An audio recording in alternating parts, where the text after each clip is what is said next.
大家好，我是阿胖，今天分享莲藕好吃又简单的做法。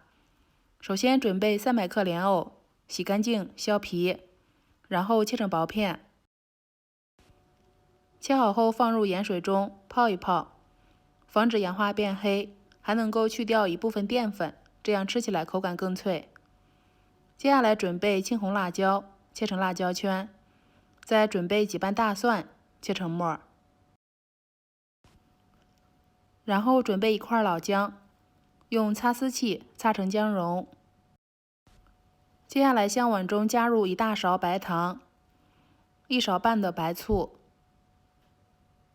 再加入半勺小磨香油，最后加点盐和鸡精，搅拌均匀就可以了。水烧开，滴几滴白醋，放入藕片，焯水2分钟左右，然后捞出，过下凉水。焯藕片的时候记得不要用铁锅，最后控水捞出，倒入调好的料汁，搅拌均匀就可以食用了。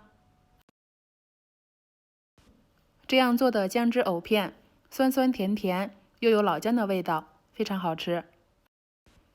春节待客，来上这么一盘，比大鱼大肉还要受欢迎，开胃解油腻，清脆爽口。不喜欢吃辣椒的可以不加辣椒。今天分享的这款莲藕吃法简单实用，非常适合新手。